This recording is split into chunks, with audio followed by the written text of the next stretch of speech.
Coming up on Business Incorporated. Ghana Central Bank plans emergency meet after currency slump.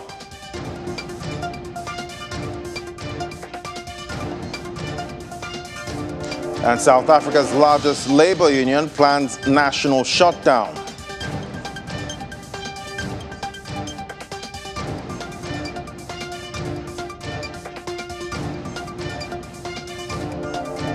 Plus, gold prices inch lower, weighed down by an uptick in U.S. dollar.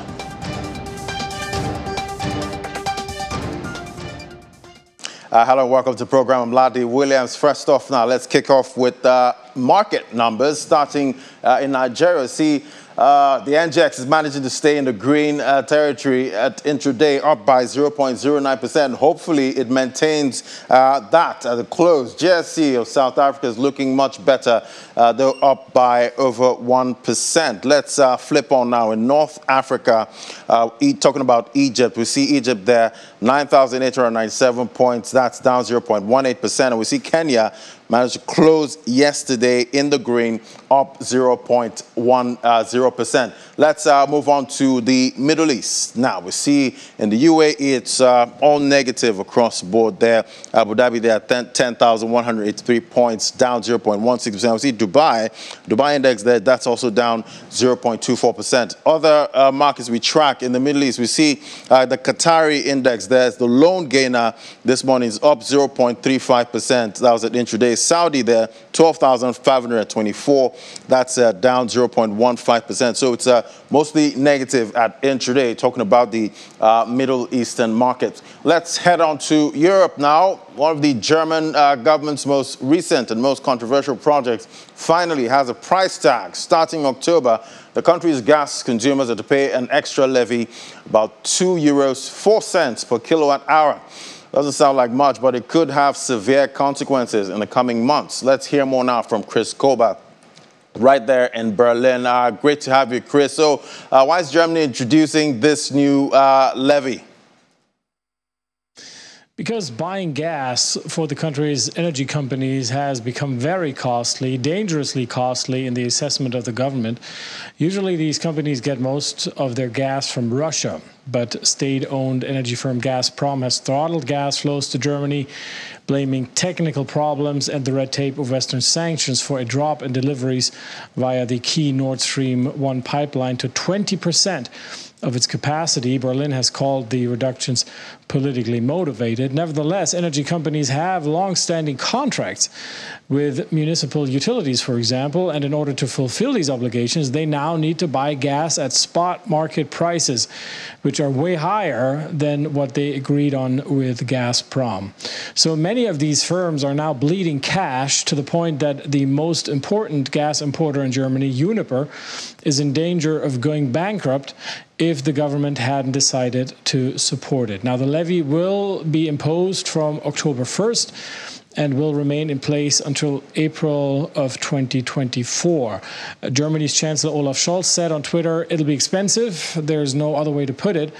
Economy Minister Robert Habeck added that the alternative would have been the collapse of the German energy market and with it, large parts of the European energy market. All right, Chris, what does this mean for consumers? It means that costs will rise. There have been a number of calculations of how much more households, for example, will have to pay. For an average family of four, the charge will amount to an additional annual cost of around €480 or around $510. Many here in Germany can handle this sort of financial burden, but there is also a fair number of people who are already facing trouble in trying to make ends meet, and rising prices across the board are only adding to these difficulties. Germany's Chancellor Olaf Scholz promised a third relief package for households. Measures already put in place amount to 30 billion euros or almost $31 billion. Now, this levy will not only hit private consumers, but companies as well. According to the German Institute for Economic Research, this levy will mean additional cost of 5.7 billion euros, almost $6 billion for companies. And there's concern among experts that many, particularly smaller firms, will have trouble shouldering this extra load. Now, the Federation of German Industries called for business support measures to go along with financial support for the public. Experts also expect the levy to fan inflation, thereby worsening one problem for political leaders while trying to deal with another. Inflation in Europe's largest economy is already running at an elevated 8.5%, with some relief measures such as low-cost public transport tickets set to expire. And in trying to limit the impact on already rising prices, Berlin has launched an appeal at the European Union on a value-added tax exemption for the levy. Yeah, that's stoking inflation there. But how are the markets looking?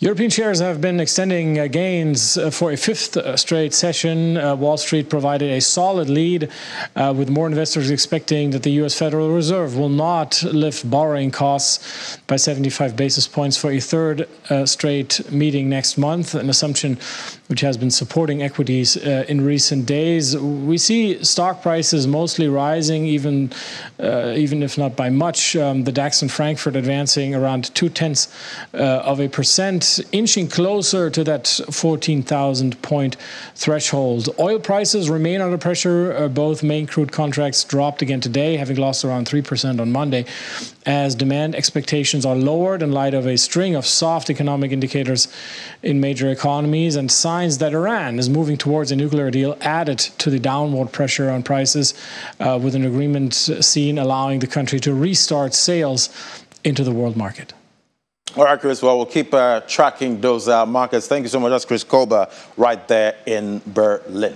All right, now let's move on to other markets. We see Asia Pacific shares were mixed today as strong rallies from Chinese real estate companies and Australian miners were offset by muted Japanese and Hong Kong markets. Mainland China closed in positive territory. Shanghai Composite gained about 0.5% to 3,277 points. The Shenzhen Component was up about 0.08% at 12,470 points. Hong Kong's Hang Seng finished the day 1.05% lower. MSCI Brothers Index of Asia Pacific shares outside Japan decreased 0.02%, while Japan's Nikkei 225 finished flat at 28,868 points, while the Topix Index dipped 0.15% to 1,981 points. The Kospi closed higher by 0.22% to settle at 2,533 points.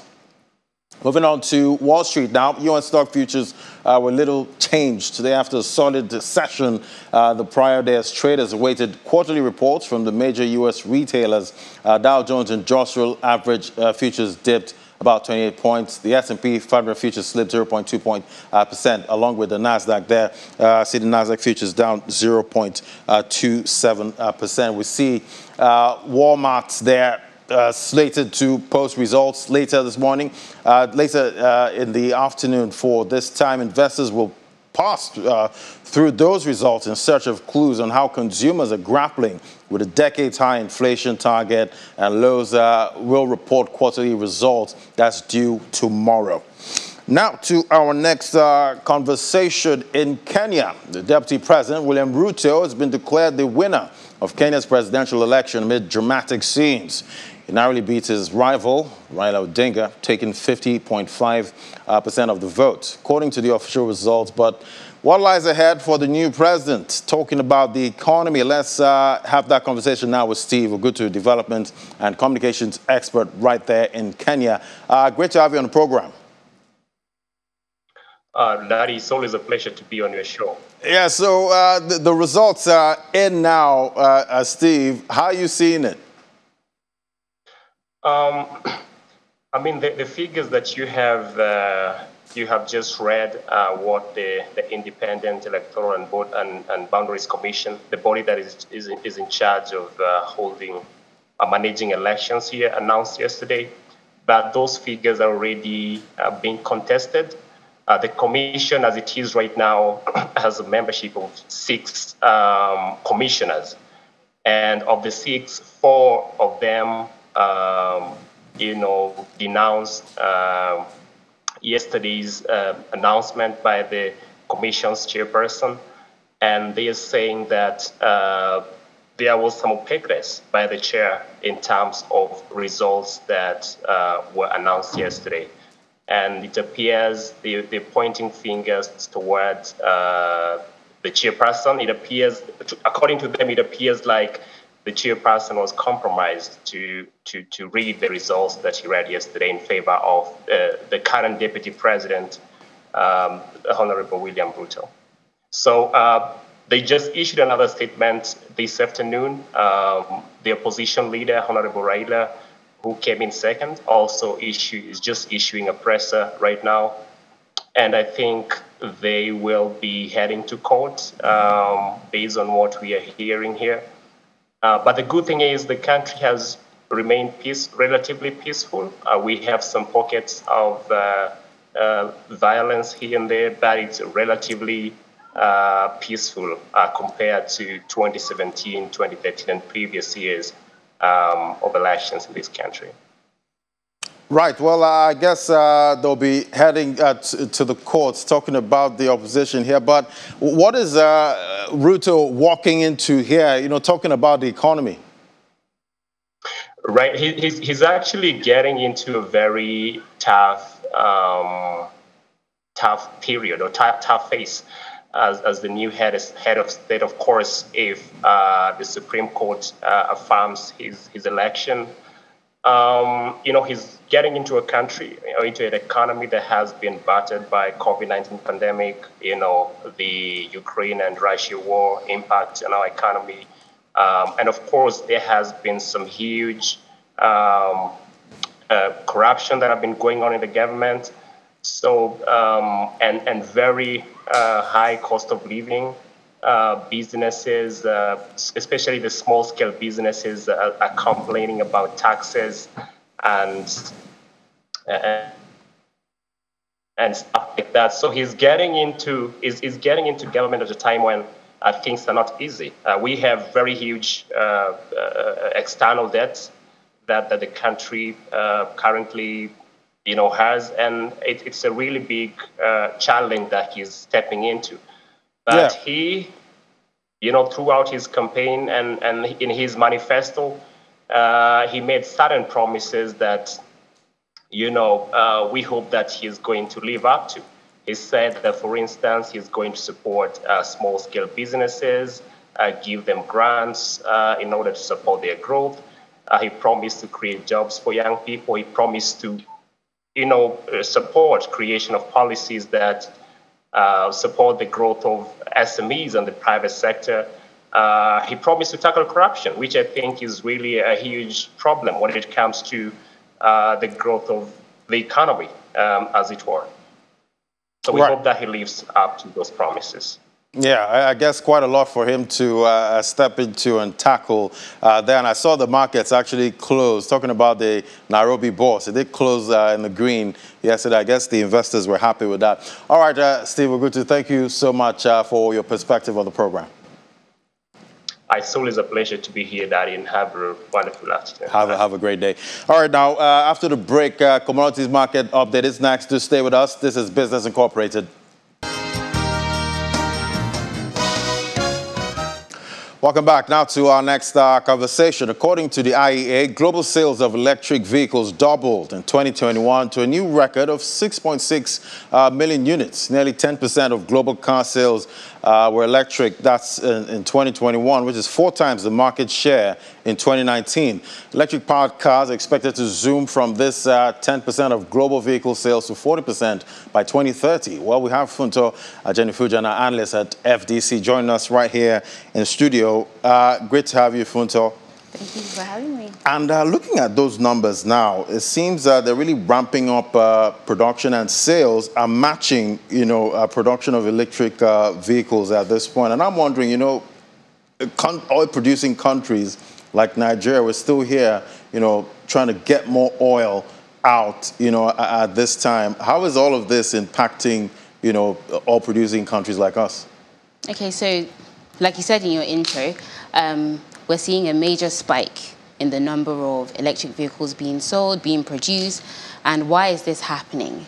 You know, other than the fact that, you know, there is this huge focus on clean energy and, you know, everyone is trying to tackle climate change because, you know, maybe a few years ago, people would have said, oh, climate change is fake, it's a hoax. But I think now there are several signs, there are real signals pointing that this is something that is very serious. Like we're seeing in Europe now, they have that heat wave at we're this seeing time. snow in Florida. So it's a serious thing that a lot of countries all around the world are actually trying to tackle now. You know, there is increased environmental awareness. You know, people are trying to reduce their carbon footprint. You know, there is tremendous support from government. So, you know, China right now is leading the global electric vehicle market. You know, their government policies support that. In the EU, they've set goals of reducing emissions by 15% in 2025, 37.5% in 2030. In the US, the Biden government has set an ambitious target of 50% sales, like 50% electric vehicle sales by 2030. So what can we see here is that people are actually pushing for cleaner energy. They're trying to fight climate change. So what does this mean for oil demand? Right. Because these cars don't need oil.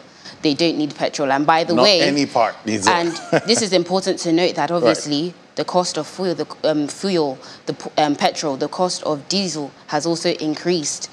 So actually powering a fuel-powered diesel car is actually burning holes in people's pockets. So what is the alternative? Electric vehicles, they are more expensive to buy, but they are cheaper to maintain. So this means that we can expect that it will affect oil demand. Experts actually say that the rise of electric vehicles could actually displace 2 to 3 million barrels of oil per day, which is pretty significant. And, you know, less people will be demanding petrol, will be demanding gasoline, right. will be demanding diesel. So for oil-producing countries like Nigeria, that the economies essentially depend on the revenue from oil, like, you know, it is significant because the way things are moving in the energy landscape. Yeah, we need to ramp up alternatives sure. at this point, and you know, maybe try and because at the end of the day we still have our power issues, you know, here. So I'm wondering, let's say we actually want to pivot now into, you know, electric vehicles here. What do we have to set up to make sure it's actually seamless? So, yes, the power crisis in Nigeria, you know, it's safe to say that we are going through a power crisis, and these cars need electricity to charge. You know, you need to charge the batteries. You know, you can charge the batteries in your house, you can charge them in filling stations. You know, there are several structural issues that are definitely impacting the future of electric vehicles in Nigeria, because Nigeria is only generating about 3,000 to 4,000 megawatts of power, and Nigerians need above 100,000 megawatts of power. So definitely this is a major structural issue that can definitely affect how these electric vehicles are deployed in Nigeria. So that is actually a major issue. I would say it's like the number one thing. Divestment, you know, right now from major, you know, oil companies. Right at this point, we had that one with the ExxonMobil recently. That's still, you know, ongoing at the moment. But looking forward now, what would you say is should be our focus, you know, at this time, you know, as a country that's dependent, you know, on oil? You know, we need that revenue from oil at this point, and maybe we should have our own Tesla coming up by now, I'm thinking. Okay, so it's important for me to say this, that Nigeria is a country that has made huge investments in growing the refining capacity. Right. And with the way things are going, if some of the big ticket refineries and some of the modular ones that have been planned are actually rolled out, you know, Nigeria could actually power, you know, the vehicles in the West, all of the vehicles on the West African subcontinent. However, the problem is petrol may no longer be the priority by the time these things are rolled out. And at a time that, you know, Nigeria is increasing their refining capacity at a time that fossil fuels are receiving intense scrutiny. So if you can imagine, it seems like the priorities are kind of misplaced. Right. We really need to get with the program and follow suit with what's happening around the world, because climate change is real, it's happening, and everyone else is catching on. the honest truth is there are even questions as to whether, you know, these big ticket refineries will even be able to secure financing and stuff when petrol, when diesel, when fuel is no longer the priority of people. People want clean energy. Everybody wants to be better for the environment so that, you know, we can actually, things don't get too serious.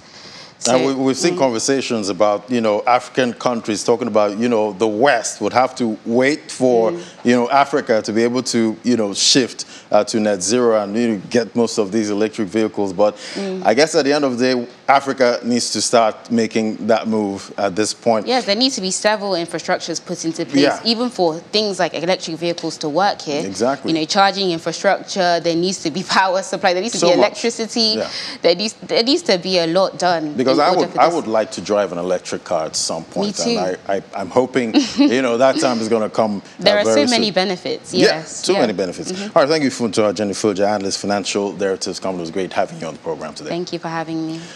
All right, now let's move on to other stories. The Bank of Ghana's Monetary Policy Committee will hold an emergency meeting. That's on Wednesday as the nation's currency continues to weaken and inflation accelerates at the fastest pace in almost 2 decades.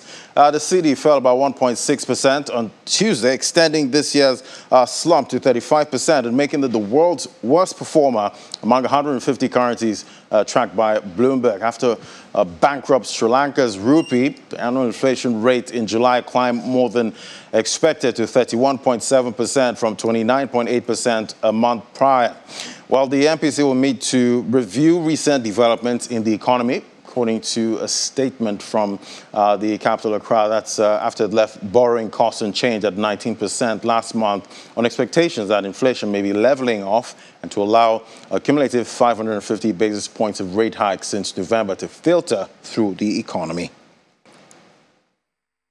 And South Africa's largest labor union, the Congress of South African Trade Unions, is to stage a national strike on the 24th of August to protest against the rising cost of fuel and food and continuing power cuts. The planned strike will also represent a response by the workers to the ongoing class warfare directed at them by both public and private sector employees. South Africa's economy has been plagued by rising interest rates, rising inflation, high unemployment rate, and higher costs of money. As to the burden of households facing a cost of living crisis spurred by rising food and fuel costs, and threatens to weigh on accounts for about 2/3 of the GDP.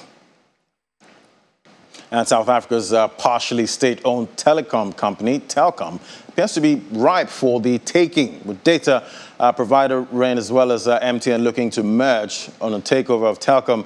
Earlier this year, in July, MTN and Telkom told their shareholders that they had entered into a formal discussion about MTN buying Telkom. The deal goes through. This means MTN will have to buy out the government as it holds a 40% stake in Telkom. Meanwhile, Rain announced that Telkom should merge with them instead of being taken over by MTN. However, the takeover regulation panel lashed out at the company as the announcement was made without the panel's approval. Telkom said they have not received any offer or proposal from Rain, but said discussions with MTN are continuing. And that's the show today. Thank you so much for watching. That's how your money performed at Intraday. I'll see you again tomorrow. I'm Ladi Williams. Bye for now.